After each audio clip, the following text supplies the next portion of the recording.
Today, we are on the first episode of A Universal Truth, the language that completely joins us all: love, relationships, and the feeling of being belonging to someone, something, even to the universe. We are getting the perspective of online dating and what it's like to be online dating from 3 different individuals today on this episode of Chronic Fitness. This is the first episode of my series of relationships and dating, and I'm so excited to bring it to you. If you have not liked, subscribed, just shared my channel on your WhatsApp status, you will not want to miss this episode and future episodes of this series, because we're going to be talking about real things that touch the heart of every human on the planet Earth. Today, there's coming from some serious testimonies from someone who's been online dating, HIV positive, someone who's built a business off of online dating, and someone who just online dates because it brings happiness and friendships to their life. Online dating is something I've been doing for over a decade, and I've been doing it since the times of MySpace. I'm very, very familiar with the idea and very experienced in this realm. And it's something that I believe truly in, that you need to leverage if you haven't used online dating, that I think it's made for anyone and everyone. And it's a powerful tool to bring a better fulfillment into your life. Please join me on this journey from 3 interviews from 3 very special people here in Nairobi, Kenya. And I welcome you to join us in these discussions about online dating and why it's just not a way to hook up online, but what it can do for anyone around the world. Thank you so much for subscribing to Chronic Fitness, and I cannot wait for you guys to see and join me on our journey of discovering what it's like to be human, live life, and love everyone around you, and be, at the end of the day, happier. Thank you so much. I love you all. So I'm so excited to bring Mr. Joe Taylor from Atlanta, Georgia, here with us today. He's 38 years old. He's the owner of Joe's Atlanta Wings here in Nairobi, Kenya. He served in the United States Army for 4 years honorably, and he's been an expat living overseas since 2009. So without further ado, I would love to bring Mr. Joe Taylor to share his experiences with online dating living overseas. So I am humbled and honored today to introduce Mr. Joe Taylor. I originally came to Nairobi, Kenya in 2016 just to party. During that time frame, I noticed that the economy here was much better than where I was at originally. So the only way I could really connect myself to the level that I wanted to get to was to meet people. You definitely can't do things by yourself without networking. So the easiest way for me to meet that type of personnel to, take me to where I needed to go or show me around was to, get online. Obviously, you try Instagram and Facebook, but that doesn't get you the turnaround that I was looking for. So I decided to try Tinder, Bumble, and Badoo. So within those platforms, I was able to meet a few interesting females that not only put me on game about Nairobi, the economy, the locations, but also it was a couple that helped me start my process of the investment. So it worked out very well. The only issues that I had was not knowing enough, not having enough knowledge, not having enough experience. So when I say that, it's pretty much getting used almost. So and I feel like every person who comes here to try to invest or try to at least try to make a profit off of this economy will get some type of, turbulence. So in the beginning, I spent a large amount of money, and I didn't get what I was looking for. And, you learn from your mistakes and you keep pushing forward. But other than that, it was pretty good. I was able to at least accomplish my goals and accomplish what I came here for. That's so interesting that your original idea to get an online dating was actually just to do networking, yeah. And it was for the purpose to grow your business. Yeah. And so I would love to dive into maybe a little bit how that idea came about, to use online dating to leverage it as a business tool. I started in Djibouti, Africa. That's where I first opened up my first restaurant. There pretty much gave me my freshman and sophomore year of business in Africa. So it pretty much taught me, hey, this is the type of person that will assist you and this type of person that won't assist you. So not to knock any of the, the guys or anything, but a lot of the guys wasn't really willing to take that time to see my vision through. And the thing is, the actual women did. So when I actually spoke to women or met women out in the city, they actually took their time to say, hey, you know what, I kind of want to see what this guy's talking about, or I understand what he's trying to do, understand he's trying to invest. So I already had that platform built up in Djibouti, and I kind of wanted to pretty much just copy and paste it and bring it here in Nairobi. I had a location in Djibouti, had a location in Ethiopia, and I pretty much used the same format. And so, like I said, nothing against the guys here in Nairobi. I have some pretty good guys on my staff already, but my original plan was to, hey, let me network with some females. Obviously, they probably know a little bit more than I do, which they did, and they put me in the right direction. Now, you were telling me a little bit about how you hit some pitfalls in your journey, about you got scammed and some people weren't actually like genuine in their intentions of networking with you. Do you have any stories to share with anybody and any advice on how to avoid that when you're using online dating as a business tool to leverage? So I would say don't use it as a business tool immediately. Try to get to know the person first.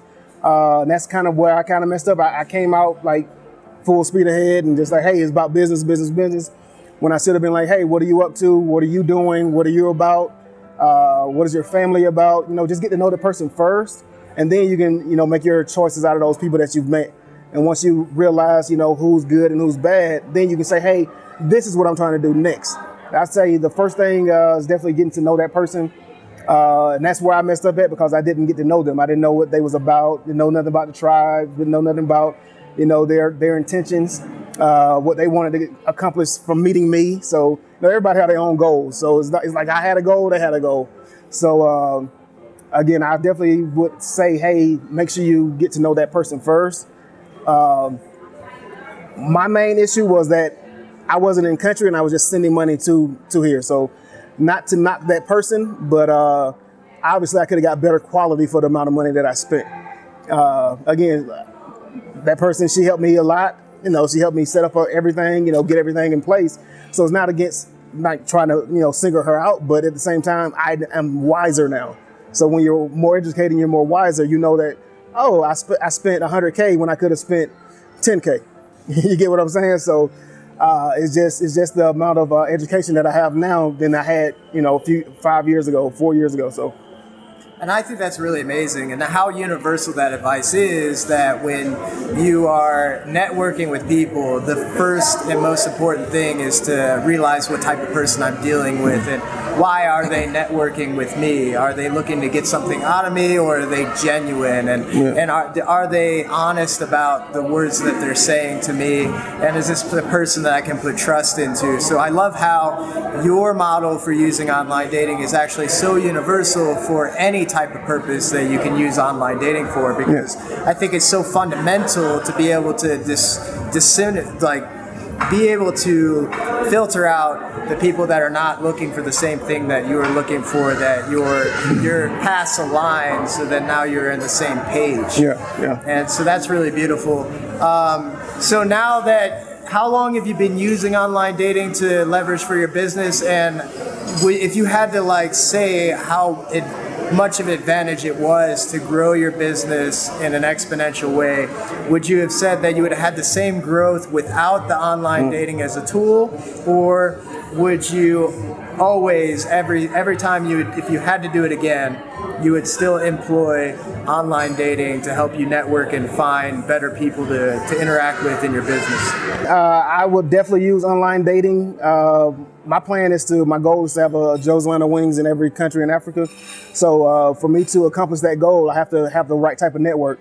And online dating pretty much filters the process and makes it a little bit more efficient. The reason why I say that is because when I go out, I can try to go talk to somebody here at Mug and Beans, or I can go try to talk to somebody around, at a club or at a bar or something, and they'll be like, okay, well, bruh, I'm here to have a drink. I'm not here to talk about business right now. During online dating, you can do this any time of the day. You don't have to, wait until the evening or wait until, when something's opening, wait until a gathering, any time of the day. So it definitely helps it make it more efficient, and it definitely helps it make it more,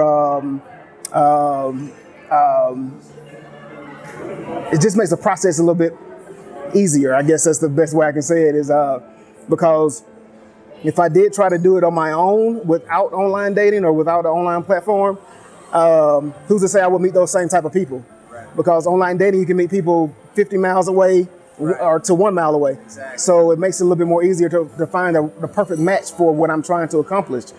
I definitely keep doing it. I'm definitely going to keep doing it. I'm definitely going to keep meeting people.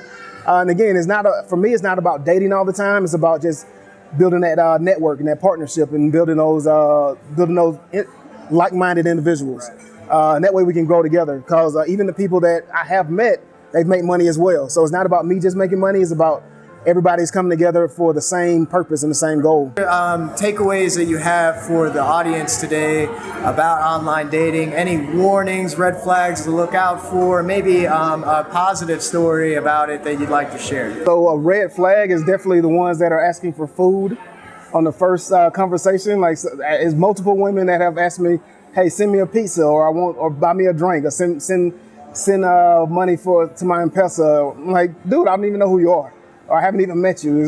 That's kind of weird to me. That's like, I wouldn't do that to a chick I just met. Like, hey, send me some money.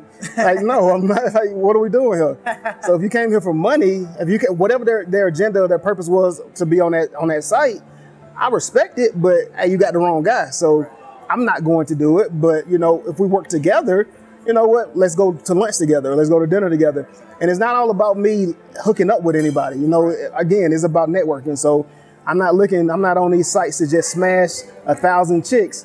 I mean, I had my experience already, so I'm past that right now. I'm on these sites for business, basically. Like I said, for the good parts is I met a lot of women. I don't want to say their names, but it's a lot of please don't say it. It's a lot of well-known women in Nairobi who I've met, and it's just on level where networking, and they put me in different positions to say, hey, I met this person, or hey, I know this person. So again, the best part about it is the networking, because I'm from America. I didn't know anybody here. I just came here to party one day, and it turned into a business venture. So with the help of social media and network and dating sites, it allowed me to meet other people that allowed to meet other people. So those people put me in positions to, hey, you need to go here, you should go look at this place, or you should go check out this. When the only thing I knew was Nairobi. I didn't know about, hey, look in Thika or look in Nakuru or Mumbai. I didn't know about this stuff. So again, it helped, especially for a foreigner. Like, again, a Kenyan, they already know this stuff, but they already have that knowledge. With somebody that's from America, from a different country, we don't have that knowledge. So it definitely connects the dots for us. I really just want to thank Joe today for coming on the show and interviewing with us. If you are in Nairobi or in Djibouti or Addis Ababa and you're looking to have the best wings in the country, look on Instagram, hit up Joe's Atlanta Hot Wings, and send a DM, and Joe will definitely give you a special offer for your first time business with him. And I just want to thank him again for his time, his insight, and his really unique perspective on the online dating format. And I look forward to bringing more of Joe to my audience on the next episode that makes more sense to bring him on. So I really appreciate it so much. Hey, no problem, man. No problem. Man. Yeah.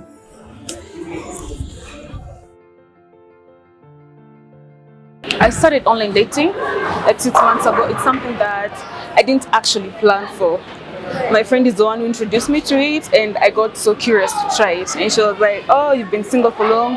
Why don't you try this online dating? I was like, okay, so how do I even start? And then she just showed me what I'm supposed to do. And she talked of Tinder specifically. So what has happened since you've joined Tinder? Has any good things happened? What was your original purpose? And is there anything that you can share with us about the good and the bad, things you can tell us, give us some advice to the audience today about, as a woman, a single young woman on Tinder, how would you describe that? It has been fun. Let me just say fun. because even when I joined, I wasn't actually looking for my soulmate. I just joined it for fun because I didn't want to feel lonely at first. Being single sometimes can really make you feel very lonely. But I was like, let me just try this thing so that I can interact with different people. At least it will make me like not feel lonely and bored. So after you joined Tinder and you got going, tell us about some of the notable experiences that happened to you. You joined it to have some entertainment and not to be lonely anymore. So what are the good things and some of the really bad things that might have happened to you that you can share with us today to maybe encourage some people to reconsider their idea of Tinder? Because as you know, Tinder has this reputation of being only a hookup website where people just get on there to have sex with each other. So what can you tell us about the way you used it and how it is definitely possible as a single woman, a single young lady, to be able to use the platform in a positive way? If you're this kind of a shy person, an introvert, and you do find it hard to approach people physically, this is the best way to make your move through Tinder. Because no one is there to see you physically. You just need your phone and your internet connection, and you approach as many people as you want.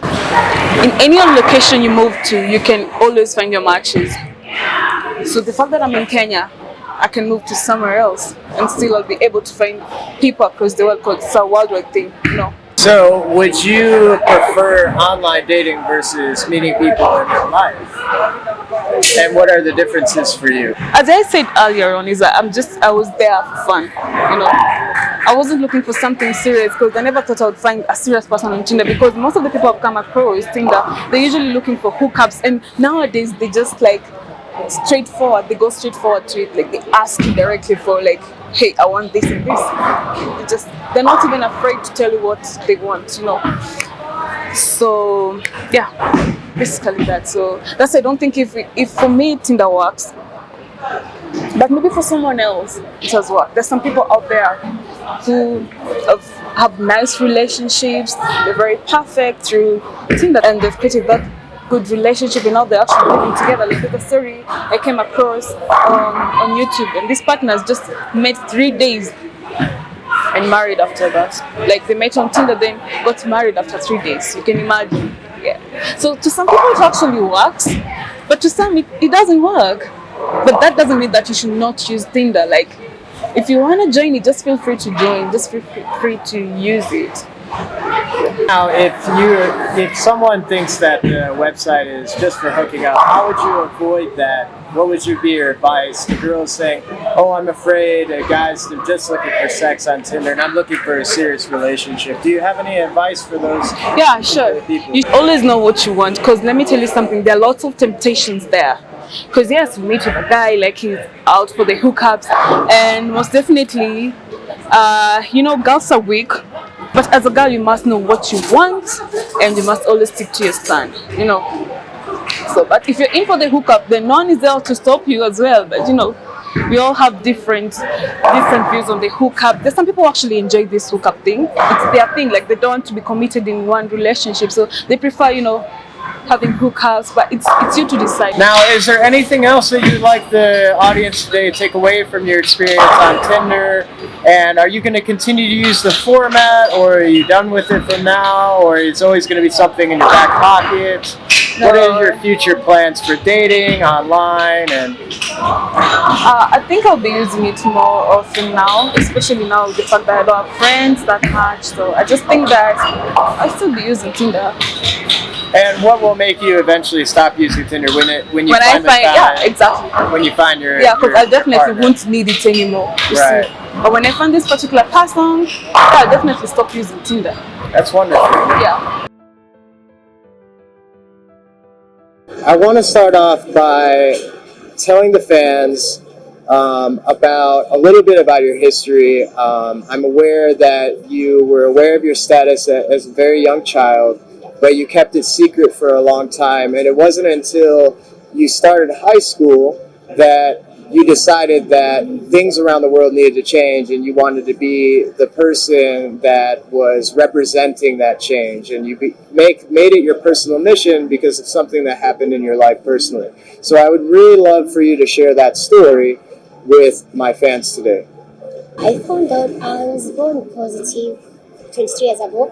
My mom passed, so I stayed with the sister to my mom. And so she has been my mom all along because when my mom passed, I was 2 years. So she has been a mom all through. And I found out about my status when I was 12 years. And the reason why I didn't share it with anyone is because I wasn't really sure about it. But I was like 90% sure about it. So I was just waiting for the disclosure part to come. Then maybe I can get the reassurance like, it's okay, yeah, I'm sick. In 2013, when I went to high school in Form 1, that's when the disclosure was done. But it really didn't come to me as a shock because I expected it. It's something that I really expected it. So I was okay, and I was even drugs, and the whole of 2013 I was taking my drugs well, despite being in a boarding school. Then 2014, in between something happened. There's a card we're given, there's a yellow card we're given, and accidentally it slipped in my books. I usually leave it at home, but I carried it in my books. So this time I come in, like, I'm arranging my locker, I step out from a bit, when I come back, people around my locker and I'm surprised what's going on.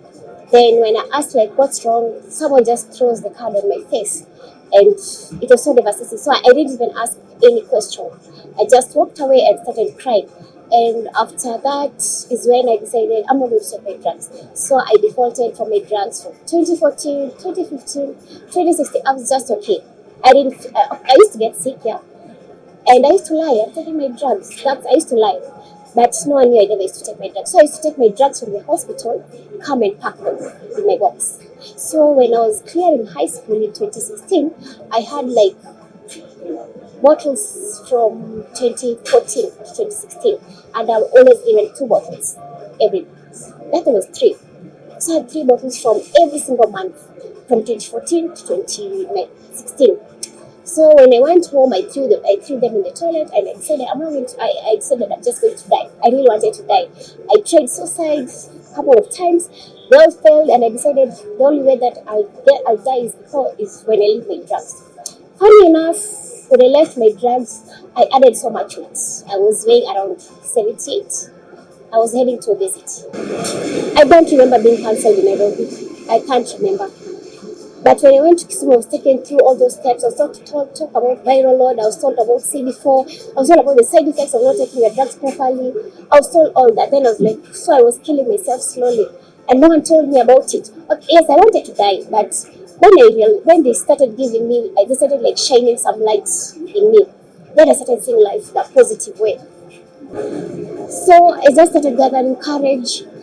Then one day I stood up. I was a shy girl.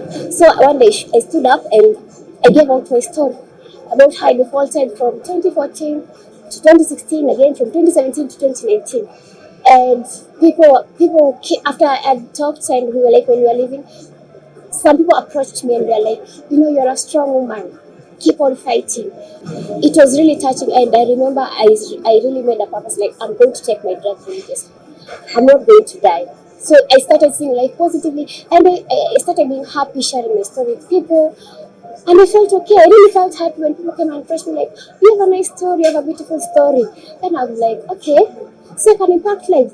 So the moment I felt like I am really important in this world is when it was World AIDS Day. That was in 1st December. The facility called me and told me, you are invited to give out your story to the whole county. We have the governor, we have the first lady there, and I was like, am I supposed to give? I just had a few people. So yeah, I didn't go public. So after you went public, what made you decide that you wanted to start looking for a relationship with being upfront about your HIV positive status? And how did that idea come about? And can you tell about some experiences that you've gone through since you've been online dating? I've been online dating and for a while. That was when before I went public with my status. But this time round, like early this year, I was just bored and said, like, let me try Bumble. So my experience is okay. It's not that good. Not people, everyone will receive it with an open heart. We matched with someone, then we started talking, then we planned to meet, to go on a meeting. Then as we were getting to know each other, I told him about my status. He was okay. We just sitting. He paid for the food. We went back home, and I was blocked. And I think it's fine. So I tried another. So I reached a point of like, let me just give up on this online dating thing. But I can tell you, it's not easy being on an online dating and you're HIV positive. Because men out here, I don't know if they're scared. I've been through online dating and I know like some couple of guys really turned me down because they're supposed status. They liked my looks, they liked my personality, everything. But where they drew the line is my status. Now, do you have any advice for people that are online dating that are possibly HIV negative? And if you had to say something to someone about, okay, I'm going to be online dating, and maybe they're just having a lot of fun and they're not taking it very seriously, what would you say to someone like that that maybe is a little bit uneducated about sexually transmitted diseases, especially HIV, the one that doesn't have a cure to it, and there's not really a great treatment plan for it still? What would you say to someone like that? If you're HIV negative and you're online, not even negative, if you're HIV positive and you're online dating and you really are not ready to disclose to the person you matched with, just play safe sex. If you clicked, you are talking, just play safe sex. And if you guys get to a point where you want to date, then that's where you can do the disclosure. But as for me, I don't think that works, because I can imagine if I've been seeing this person for about 3 months, then this person wants to take our relationship to another level, then I'm into this person so much, then I come and tell this guy like, I'm HIV positive. The guy will easily go, and I'll be left depressed. So what I do, which I won't advise everyone to do if you're not okay, because me, I'm okay with it. So what I do is, as we talk, as the talking stage, we get to know each other, I tell you, it's like this. If you really want to take this to another level, if we reach there, just know I'm HIV positive. I was born with it, and that's how it is. So you decide from there. So if you want to stay, you stay. If you want to leave, it's okay, you just leave. Okay, it will be a bit hurtful because you're like, if I was negative, maybe I could get married to this guy. But most people are really scared of disclosing their status to people. So if you are really scared of it, just use protection. And if you're positive, advise the other person to take some pills, the PrEP and the PEP. PrEP is taken before the intercourse and PEP is taken after the intercourse. So that way you don't get to infect your partner. Or if you're sure, like 100% sure, you have a viral load that's at 0.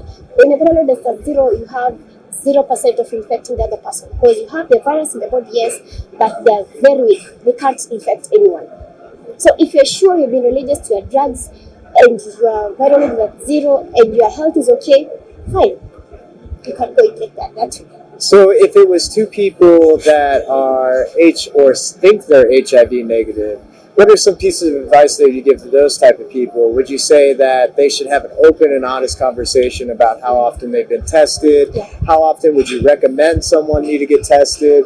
And that they should probably talk openly as soon as possible about STDs and using protection and have that understanding, because right now it's 1 out of 5 people who don't know that they're infected with HIV, right? So it's better to safely assume that your partner is.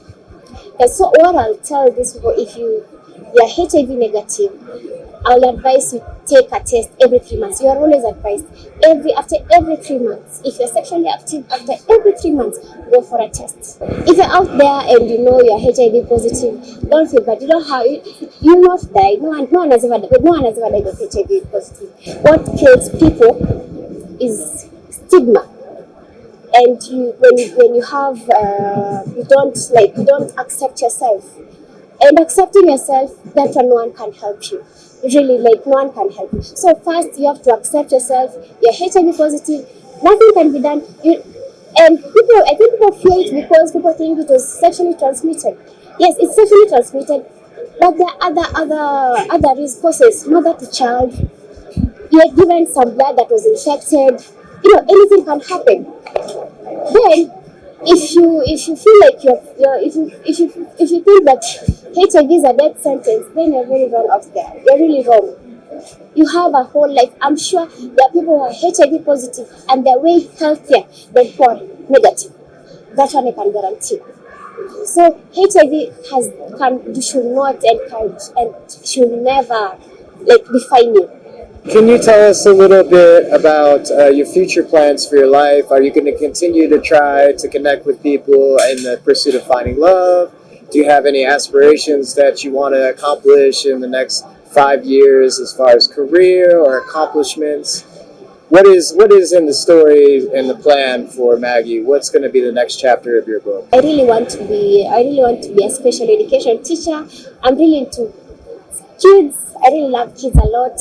Maybe one day, if I become a successful woman, which I know God will make me a successful woman, I can build maybe a home where kids who are HIV positive, maybe they're abandoned in the streets, or maybe they lost hope, or just an organization where I can just be getting kids who are HIV positive, I bring them, they have fun, they get to learn about their status, they get hope from people, not just from me, they can get partners.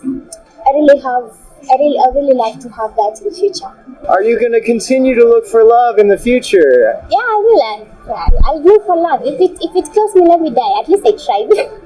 I love that attitude. That's amazing. I wish you all the best in your pursuit in becoming a teacher and helping out the organizations, maybe even creating your own organization to help out people that are HIV positive. Yeah. I thank you so much for coming on the show today and sharing your testimony with all of our fans. And I really hope that your message and your story helps change the world. So thank you so much for being here today. Thank you so much for having me. It was a pleasure doing this. I really enjoyed it.